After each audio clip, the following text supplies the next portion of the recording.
I built my very own custom button inside Autodesk Fusion simply by asking for it. Let me show you how. Until recently, building your own Fusion plugin meant knowing how to code, understand the API, and digging through a lot of documentation. But thanks to recent improvements in Autodesk Assistant, that capability is now within the reach for almost anyone. I recorded my first attempt at this from start to finish and included every failure, crash, and fix along the way.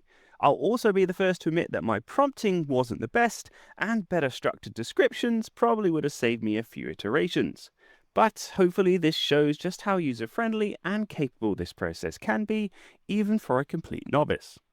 For this challenge, I wanted to solve the complex problem of applying a 3D textured hammer pattern to a surface without having to model it in manually. Now, I started this off by simply prompting Autodesk Assistant with create a plugin that would generate a random hammer pattern on any surface that I select. Now, I could have given it a lot more detail here, but this is what I went with. It then kicked into action and very quickly generated some Python code for me. A good start, but not exactly what I was after. So I clarified my need again by prompting, could you make it so it appears as a button on the ribbon at the top of Fusion? And after some more thinking, it developed the code further and created two files in my local Autodesk add-ins folder so that it could run as a button. To see if it had worked, I jumped into the scripts and add-ins section and confirmed that the plugin was indeed real. I toggled it on and sure enough, my new button appeared in the ribbon. So far, so good. Now I just needed to test it out on some real geometry. But my excitement was quickly cut short because the first time I tried to use it, I got this error, which, as it turns out, was going to be the first of many errors to come. Now, I had no idea what this error meant, but that's fine, because Autodesk Assistant can help with that. Here is where I simply copied this message and pasted it into somewhere the assistant can read it. In my case, into a document on my computer, but you could have easily just pasted it directly into Autodesk Assistant itself and hit run. From there, it took a few seconds to analyze the error message, came up with a root cause, and then a fix for the code. So I go to run it again. I restart the plugin to refresh it with the new updated code, but this time it doesn't even get past the startup step, and I get presented with another error message. This wasn't a problem though, as I just repeated the same steps as before, copy the error message, paste it into Autodesk Assistant, let it analyze the issue, determine the root cause, and generate a fix. Hopefully you're seeing the pattern of work here. This is the most basic feedback loop that you can repeat until it works. Now in this case, iteration 3 of this plugin did absolutely nothing. It didn't even pop up with an error message.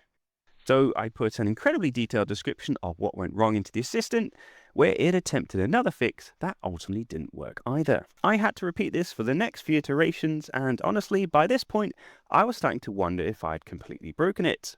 But then, by iteration 8, I finally got the button working again. It even displayed the options box, but threw another error when I hit OK.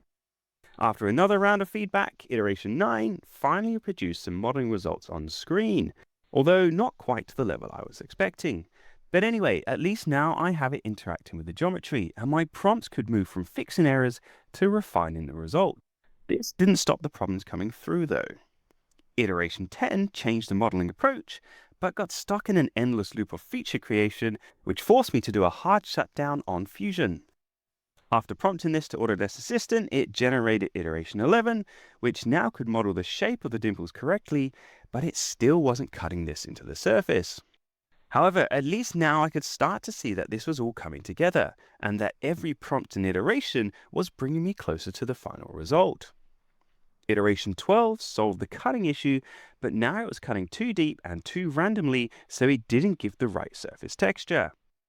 Iteration 13 solved the cutting irregularities and got me closer again, but I still wanted it to have a higher density of dimples.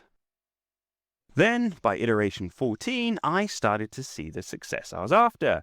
This time when I ran the command, the dimples came through perfectly, and just as I was expecting. I then ran this on the other side of the model with some different settings and was ready to call this a success here. However, when I then went to run it on the rounded surface, the dimple spacing was way off, which kind of made sense as I'd only been testing it onto the flat surfaces before this point. Nevertheless, I repeated the feedback process one more time, and just one iteration later, I now had it working on the curved surface too. 15 iterations, 1 hour of prompting, and I now had my very own custom button that would automatically hammer a texture pattern into any surface I selected. Very impressive indeed. So there you have it. Autodesk Assistant is no longer just an advisory tool. It can now help you build your own custom scripts, plugins, and buttons inside Autodesk Fusion. And even if your AI prompting skills aren't perfect, you can still iterate your way to the final result you need. This technology is still in its early days, but it's already opening the door for more people to build their own tools. So give it a try yourself, have fun with it, and see what you can build with this amazing new technology.